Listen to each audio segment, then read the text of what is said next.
Good morning sir. Morning. Good morning sir. Morning. সর্বনাশ, আজ 10 minute late. ছি ছি ছি ছি ছি।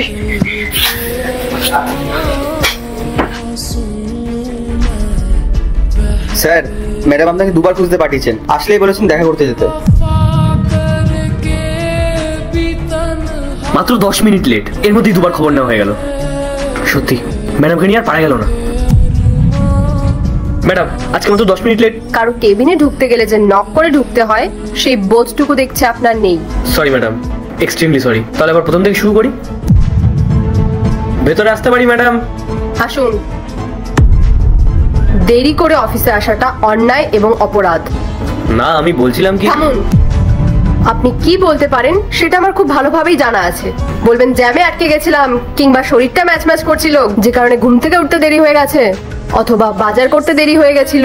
কিন্তু অফিস কারো ব্যক্তিগত অজুহাত শুনতে একদমই রাজি নয়। আজ শেষবারের মতো আপনাকে সাবধান করে দিচ্ছি, ভবিষ্যতে যদি আপনার এরকম লেট হয় তাহলে আমি হায়ার অথরিটিসকে জানাতে বাধ্য হব। আরে না, আমার কথাটা একবার শুনুন। অনেক শুনেছি, আর না। অফিসে এসে ফালতু সময় নষ্ট করাটা আমি একদম পছন্দ করি না। Okay madam.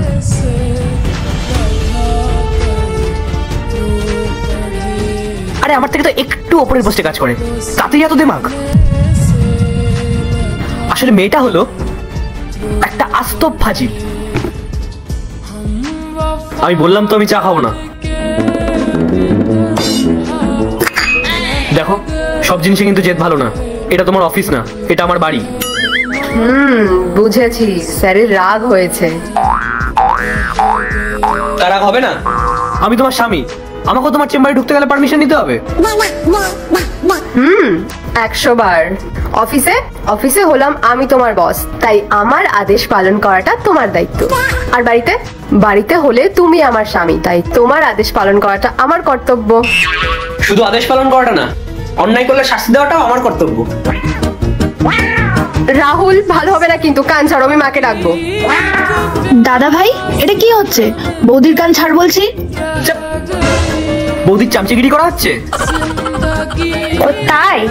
মা, এই চুপ চুপ, দাঁড়া, চুপ চুপ। এদিকে টাকা নে। কি রে, চিৎকার করছিলিস কেন? কি হয়েছে? না মা, কিছু হয়নি তো। কি রে, তাই না? আগে তুই বল যে বৌদির কান আর ধরবি না। মাকে বল কিছু হয়নি। না মা, কিছু হয়নি।